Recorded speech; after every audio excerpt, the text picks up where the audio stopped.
श्रीराम समर्थ. नमस्कार, मी प्रिया श्रीनिवास जोग सर्व श्रोत्यांना सादर वंदन करीत आहे. मनाचे श्लोक क्रमांक 205. आज फलश्रुतीचा हा श्लोक आपण निरूपणासाठी घेणार आहोत. आजच्या या श्लोकानंतर अर्थातच मनाचे श्लोकांवरील निरूपण हा संपूर्ण उपक्रम समाप्तीलाही जाणार आहे आणि हा मनोबोधाचा संपूर्ण जो काही एक व्यासंग, खरं तर अभ्यास म्हणूयात, प्रयत्न म्हणूयात, हा जो मी आपल्यासमोर सादर केला, अगदी मनापासून सादर केला, त्या दिवशी त्या श्लोकावर जे जे मला वाटलं त्याचा मी आपल्यासमोर संपूर्णपणे यथार्थ मांडणीचा विस्तार करून दाखवलं सगळं. असा कधीच मनामध्ये खूपसा विचार नाही केला की आपलं हे बरोबरच आहे का चूक आहे. कारण मी म्हटलं तसं की बरोबर आणि चूक हे अनेक वेळेला व्यक्तिसापेक्ष असतं. एखादी व्यक्ती उच्चस्थानी आहे म्हणून तिने मग म्हणावं की हे बरोबर चूक, पण असाही अर्थ होत नाही ना की एखादी व्यक्ती की तिला लौकिक स्थान नाही आहे प्राप्त झालं, पण म्हणून तिच्याकडे निरक्षीर विवेक बुद्धीच नाही असाही अर्थ होत नाही. त्यामुळेच या सगळ्या वादामध्ये, या सगळ्या पेचामध्ये आपण न पडणं हेच इष्ट असं मी ठरवलं. त्या क्षणी श्लोक वाचल्याच्या क्षणी मला जे वाटलं, जे मला बोलावंसं वाटलं किंवा जे मला आतून, आपण म्हणतो ना एक आपला आतला आवाज, आपल्याला आतून एक काहीतरी खूण येत असते, संकेत मिळत असतो, काहीतरी कोणीतरी म्हणजे बोलविता धनी तो प्रभू रामश्री आहे आणि तोच खरं तर वदवून घेत आहे, ही पण मनामध्ये एक शुद्ध स्वरूपाची जाणीव तयार व्हायला लागली की मग बऱ्याच गोष्टींचं भय, चिंता, संदेह याही गोष्टी हळूहळू अक्षरशः विलयाला जातात. काही त्याचा मागमूसही राहत नाही. कोण काय म्हणेल यापेक्षा आपण जो स्वतःने संकल्प सोडला तो संकल्प पूर्णपणे सिद्धीस नेणं, यासाठी आपण कसून प्रयत्न करणं हे आपल्या हातात आहे. यश दे न दे रामा तुझीच सत्ता, असं म्हणून त्याच्यावर सर्व भार सोपवून खऱ्या अर्थाने मोकळं व्हावं. हाच सगळा विचार, हाच सगळा आचार प्रत्यक्ष कृतीमध्ये उतरवून मी हा संपूर्ण एक संकल्प जो उपक्रमातून आपल्यासमोर सादर केला आणि तो आपण सर्वांनी मनोभावे त्याचा स्वीकार केला. अनेक जण सातत्याने मला प्रतिक्रिया देतही होते. काही जणांना म्हणजे माहीत नाही, सोयीसाठी खरं म्हणजे व्हॉट्सअपचा ग्रुप केला होता की रोजची रोज लिंक आली की तेवढा 15-20 मिनटाचा श्लोक ऐकावा आणि म्हणजे दिवसभरात कधीही तुम्ही सोयीने ऐकू शकता. अन्यथा काय होतं, जरी चॅनल सबस्क्राईब करून ठेवला तरी ते सगळ्या ज्येष्ठ नागरिकांना तेही सोयीचं नसेल कदाचित झालं. जे काही असेल ते असेल. व्हॉट्सअप ग्रुपवर उत्साहाने आले तर आले लोक, पण तितक्याच वेगाने सोडूनही गेले. त्याची कारणं मला ठाऊक नाहीत, माहीत नाही. आवडलं नाही आवडलं, नक्की काय झालं, का टेक्निकल काही प्रॉब्लेम्स होते, घरगुती प्रॉब्लेम्स होते, मला माहीत नाही. काय बरेच लोक अनोळखी असल्यामुळे त्यांच्याविषयी काय आणि किती जाणून घेणार, कोणाला काय प्रश्न विचारणार, ह्या सगळ्याहीपेक्षा मी महत्त्वाचं मानलं ते ज्या दिवशी, म्हणजे मला असं आठवतं आहे त्याप्रमाणे रामनवमीपासून मी या सगळ्या निरूपणांना प्रारंभ केला होता आणि सातत्याने एकही दिवसाचा खंड न ठेवता हे सगळी निरूपणं अत्यंत प्रामाणिक प्रयत्नातून आपल्यासमोर सादर केलेली आहे. श्रीराम. आजचा फलश्रुतीचा श्लोक आता बघूयात. मनाची शते ऐकता दोष जाती, मती मंदते साधना योग्य होती, चढे ज्ञान वैराग्य सामर्थ्य अंगी, म्हणे दास विश्वासता मुक्ती भोगी. जय जय रघुवीर समर्थ. हा फलश्रुतीचा श्लोक आहे आणि याचा अर्थ थोडक्यात असा आहे की हे 205 मनाचे श्लोक श्रवण केले तर आपले सगळे दोष जातील. अज्ञानी माणसं साधन करण्यास योग्य होतील. त्याच्या अंगी ज्ञान वैराग्य सामर्थ्य वाढेल. श्री समर्थ म्हणतात की त्यांना खात्रीने मुक्ती भोगण्यास मिळेल. आता इथे मनाची शते, या शत या शब्दाचा एक अर्थ छान उलगडून सांगण्यासारखा आहे. शत म्हणजे आपण दोष, किंवा आपण असं म्हणतो ना की एखाद्या गोष्टीला म्हणजे ते क्षते पडली असाही खरा मूळ शब्द आहे. क्षतवरून ते शत झालेलं आहे की छिद्र पडलं किंवा भोक पडलं.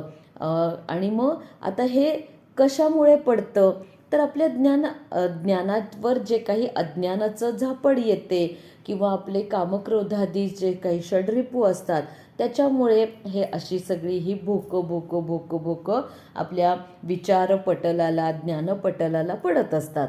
आणि गंमत अशी आहे की शत याचा दुसराही अर्थ, शत म्हणजे 100. अहो असे किती, 1 का 2 असे 100 दोष जरी असतील ना तुमच्याकडे तरी समर्थ फलश्रुतीमध्ये आपल्याला असा विश्वास देत आहेत की जर तुम्ही हा मनोबोध, हे जे संपूर्ण 204 सगळे जे श्लोक आहेत त्याचं अर्थात फलश्रुतीच्या श्लोकासहित जर मनोभावे श्रवण मनन वाचन चिंतन, त्याच्यावर काही लेखन निरूपण, काही जे तुम्हाला वाटेल त्या पद्धतीप्रमाणे तुम्ही जर हे सगळं आचरलं तर तुमचे अगदी 100 दोष जरी असतील तरीही तेही दूर होतील. एक गाणं आहे ना आपलं मराठी की लाख चुका केल्या असतील परी केली एकच प्रीती. तसं आहे की अगदी लाख जरी तुमचे दोष आहेत, चुका आहेत, सगळं मान्य, पण ते सगळं कशामुळे नाहीचं होईल तर मनाच्या श्लोकाच्या अभ्यासामुळे. मग अभ्यासाच्यामध्ये सगळंच आलं ना, श्रवण कीर्तन निरूपण मनन वाचन लेखन. लिहून काढा श्लोक, तुम्ही दुसऱ्याला शिकवा, दुसऱ्याकडून पाठ करून घ्या, शाळेत मुलांकडून पाठ व्हावेत म्हणून प्रयत्न करा. संध्याकाळी आपलं एकुलतं एक नातवंड घरात असेल तर त्याच्याबरोबर बसून रोज किमान 1 श्लोक याप्रमाणे काहीतरी उपक्रम हाती घ्या. खूप वेगवेगळ्या पद्धतीने आपण हे सगळं करू शकतो. फक्त मनामध्ये इच्छा पाहिजे, काहीतरी एक तरी ध्येय पाहिजे की आपोआप मार्ग पुढे पुढे जात असतो. आणि आता समर्थ हे काही केवळ फक्त एक मान्यताप्राप्त ग्रंथकार साहित्यकार किंवा असं काही होतं का? नाही. त्यांच्या या सगळ्या लेखनामागे प्रचंड उपासना साधना, प्रभू रामचंद्राचं अधिष्ठान. समर्थ म्हणतातच ना की सामर्थ्य आहे चळवळीचे, जो जो करील तयाचे, परंतु तेथे भगवंताचे अधिष्ठान पाहिजे. त्यांच्या या सगळी ही जी काही चळवळ त्यांनी उभी केली होती सगळ्या बाजूंनी, बुद्धीची शक्तीची दोन्ही चळवळी समर्थांनी उभ्या करून दाखवल्या. आणि याच्या मागे प्रचंड असं भगवंताचं प्रभू रामचंद्राचं अधिष्ठान त्यांनी उभं केलं होतं. आणि हे अधिष्ठान त्यांनी स्वप्रयत्नातून अत्यंत व्रतस्थ नेमस्त राहून केलं होतं. ह्या गोष्टी सहज सोप्या नाहीत. सहज मनात वाटलं म्हणून स्फुट या सदरामध्ये आपण अलीकडे जे लिहितो त्याहीपेक्षा या लेखनाचा दर्जा, याची किंमत ही अत्यंत श्रेष्ठ आहे. अनमोल असा हा प्रत्येक शब्द आहे. यातला एकही शब्द कधीही काळाच्या कसोटीत वावगा ठरणार नाही.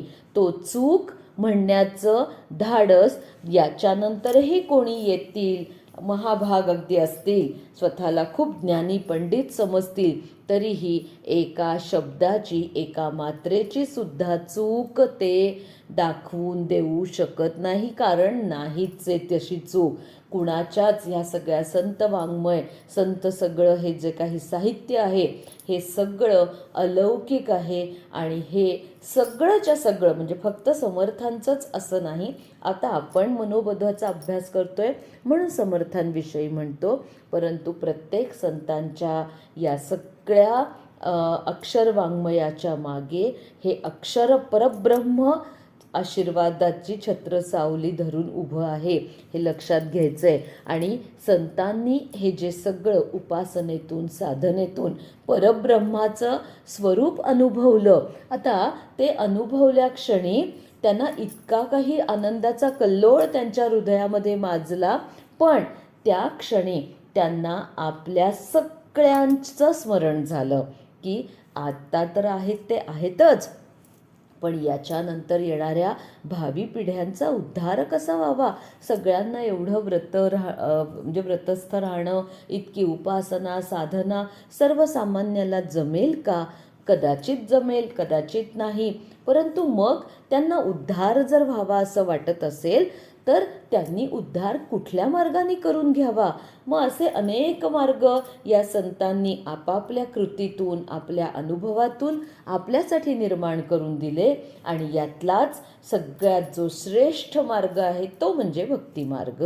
आणि मग आता भक्तिमार्ग तर त्याला सुद्धा किती शतपैलू, 100 सहस्र पैलू, कुठल्या कुठल्या पद्धतीनं. अहो चतुर्विधा भजन्ते माम, गीतेमध्ये चतुर्विधा म्हणजे 4 प्रकारची भक्ती भक्त यांची व्याख्या दिली आहे.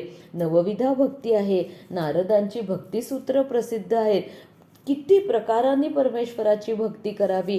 पिंडे पिंडे मतिर्भिन्नता, प्रत्येकाच्या भक्तीची व्याख्याच काही वेगळी, प्रत्येकाच्या भक्तीचं सादरीकरणच वेगळं, आणि प्रत्येकाच्या भक्तीची महती ही त्याच्या ठाई खूप उच्च दर्जाची असते. प्रत्येकाला वाटतंच ना की हो, मी ना परमेश्वराचा खूप लाडका भक्त आहे, मी करतोय ना हे सगळं खूपच छान आहे, खूपच समाधानकारक आहे, मला तर ते आनंद देतच आहे. पण आज माझी भक्ती जे जे कोण पाहता आहेत, म्हणजे भाव असा नाही आहे की प्रदर्शनासाठी म्हणून नाही आहे, पण सहज जाता जर कोणी पाहील, अनुभवेल, बघेल, ऐकेल, वाचेल तर त्यालाही आनंदच मिळणार आहे. हा प्रत्येक भक्ताच्या मनामध्ये भाव दाटून येतो, आणि तो यावा ना, तो जसा जसा दाटत जातो ना, तसं दूध आटवून आटवून त्याची जशी घट्ट बासुंदी आणि नंतर खवा बनतो, त्याच खव्याचा पेढा, आणि मग तोच पेढा पुन्हा भगवंताला आपण प्रसाद म्हणून अर्पण करतो. एक दुधापासून त्या पेढ्यापर्यंतचा हा सगळा अटीव प्रवास, तसाच भक्ताचा, ह्या भक्तीचा सुद्धा अटीव प्रवास असतो. म्हणजे आता इतका तो पेढा, म्हणजे दूध आटून आटून इतकं सगळा पाण्याचा अंश गेला, सगळी त्यातली छिद्रच निघून गेली, उरलं ते फक्त दुधाचं सात्विक पोषक जो काही भाग, जो काही अंश उरला. तसंच भक्ताचं ह्या भक्तिमार्गावर सुद्धा सगळं जे काही टाकाऊ होतं ते हळूहळू हळूहळू हळू नाहीसं होतं, लयाला जातं, आटत आटत आटत जातं, आणि उरतो तो एकच भक्तिमार्गाचा अखंड भाग तिथे उरला, फक्त भक्ती. आणि मग ती भक्ती की देव पहाया जाता जाता, कालही मी म्हटलं होतं तसं की भक्त होत असे देव तत्वता, इतकं की तो भक्त कुठला वेगळा आणि कुठला देव वेगळा हे शोधून सुद्धा आता कळणं, सापडणं, त्याच्यावर संशोधन करणं हे आपल्यासारख्या अन्य सामान्य लोकांना कठीण व्हायला लागतं. सावतामाळ्यांनी प्रत्यक्ष पांडुरंग आपल्या हृदयात आहे हे दाखवून दिलं. हनुमंताच्या हृदयात प्रभू रामचंद्र अखंड वास करून आहेत. गोंदवलेकर महाराज म्हणजेच अक्षरशः रामाचंच, म्हणजे रामनामाचं एक मूर्तिमंत रूप म्हणजे गोंदवलेकर महाराज. अशा किती संतांची किती नावं घ्यावी.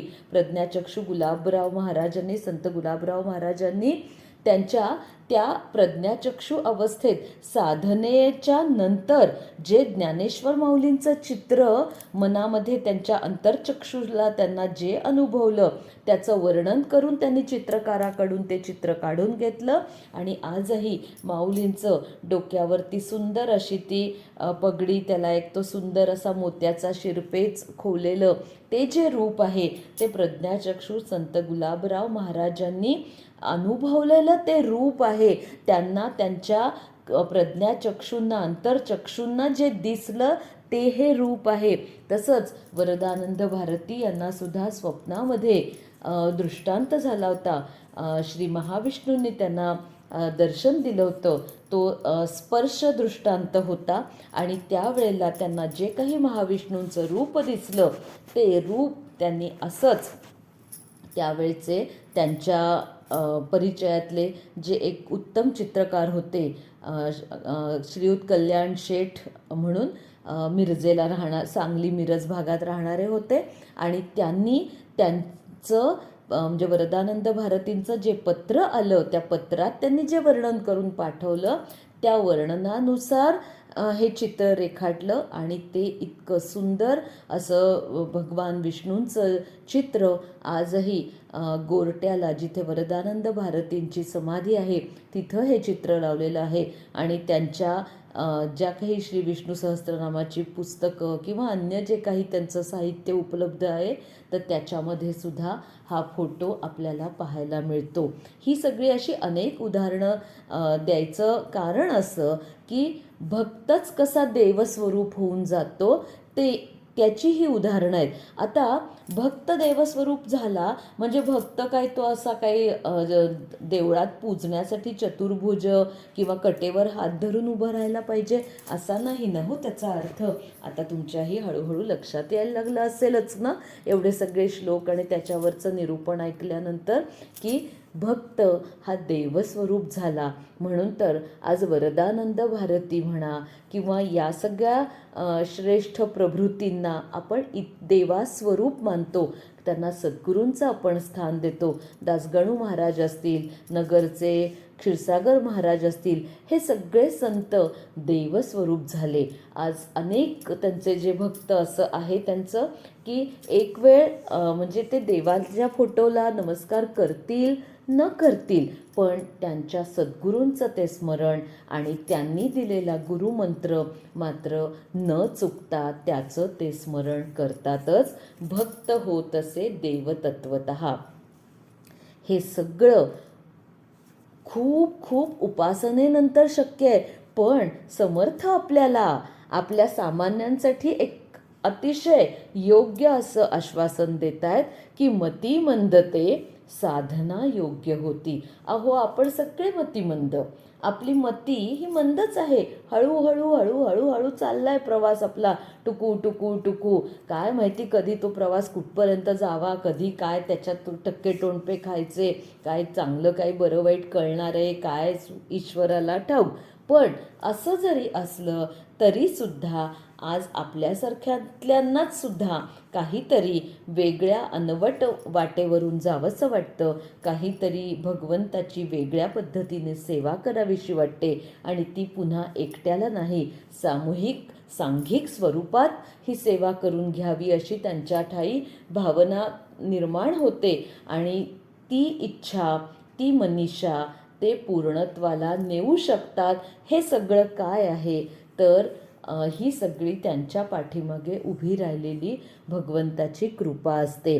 त्यामुळे सामान्यातला सामान्य माणूससुद्धा इतकी आध्यात्मिक उच्च प्रगती करू शकतो. चढे ज्ञान वैराग्य सामर्थ्य अंगी. त्यांच्या अंगी सामर्थ्य निर्माण व्हायला लागतं.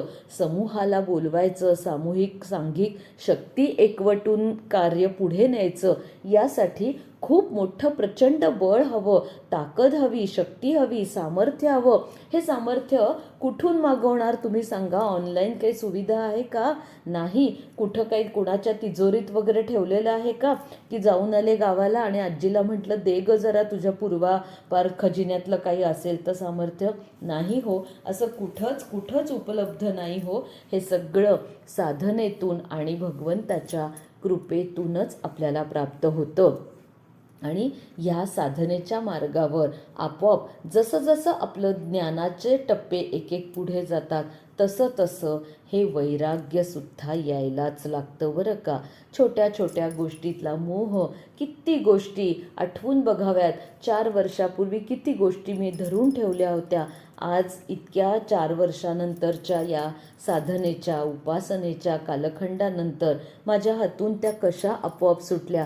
ज्याने त्यांनी आपला आपला पडताळा आपल्या मनाशीच करून पाहावा. लक्षात येतं की खरंच आपोआप आपल्या ह्या गोष्टीतला मोह, त्या गोष्टीतल्या इच्छा, त्या गोष्टीत कुठं कुठं जीव अडकला होता तो आपोआप सुटायला लागलाय. आणि हे सुटणं हेच खूप महत्त्वाचं आहे. उद्धार व्हायचा आहे म्हणजे नेमका कसा व्हायचा आहे? तो हळूहळू होणार आहे. आणि मला सांगा, हा संपूर्ण जडदेह अणुरेणूंपासून हा बनलेला, ह्याच्यातला प्रत्येक अणुरेणू एक एक एक एक करून सुटतो, तेव्हा या देहाचं संपूर्ण विघटन होतं. मग ह्या देहात हा जो काही जीवात्मा आहे, परमात्म्याचा अंश आहे, तर त्याला ही देहबुद्धी इतकी घट्ट चिकटलेली आहे की तिचं एक एक ह्या रेणूतून विघटन होणंच फार महत्त्वाचं आहे. हे विघटन व्हायचं आहे म्हणजे काय, मी मृत्यूविषयी बोलते असं समजू नका. या इच्छा, आकांक्षा, मनीषा, कामना, स्पृहा एवढ्या माझ्या घट्ट असतात की त्या माझ्या या सगळ्या जीवात्म्याला धरून ठेवतात, बांधतात.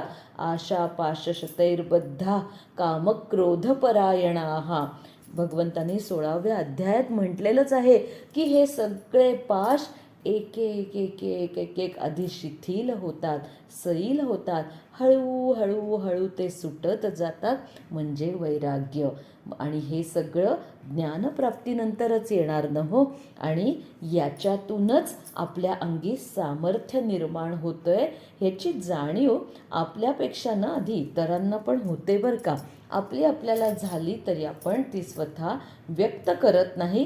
कारण असं वाटतं की बाबा रे, आज घडलं कार्य, उद्याचं कार्य घडणं परत तुझ्याच हातात आहे ना रे. त्यामुळे ठीक आहे, आज एवढं झालं, पण उद्या याच्यापेक्षा जर अजून व्हावं तर देवा तुझीच मला कृपा नितांत गरजेची आहे. म्हणून दुसऱ्याला ते जाणवतं आणि दुसऱ्याला काहीतरी त्याच्यातून सकारात्मक ऊर्जा जाणवते. ती एक सुंदर अनुभूती त्यांनाही आपल्याकडून मिळायला लागते आणि मग ते आपोआप आकर्षिले जातात. जर सामान्य माणसाची ही प्रगती होऊ शकते, तर मग विचार करा, आपण त्या सामान्य म्हणजे जे प्रगतीपथावर जाणार आहेत त्या सामान्य माणसातले एक होऊ इच्छिता का? इच्छित असाल तर मग अवश्य हे सगळं ज्ञानभांडार जे आपल्याला संतांनी उपलब्ध करून दिलेलं आहे, त्याच्यातला एक तरी पैलू आपल्या ओंजळीत, अगदी एक हिरा, एक मोती, एक माणिक, एक पोळं असेल, एक तरी रत्न आपल्या मुठीमध्ये अगदी घट्ट धरून ठेवा आणि ते अलौकिक असं रत्न प्राणपणाने जपा. नुसतंच जपा नाही, नुसतंच पूजा नाही, तर त्या रत्नाचे गुण आपल्यामध्ये कसे उतरतील हे मनापासून पहा. आणि हे ज्ञान, वैराग्य, आत्मसामर्थ्य या त्रयींनी हा मग साधक जो कितीही मतिमंद होता तर तो भरून जाईल. त्याचं अज्ञान, आसक्ती, दुःख सारं काही लोप पावेल आणि या जगात, या जीवनात तो संपूर्ण स्वातंत्र्य उपभोगेल. जय जय रघुवीर समर्थ.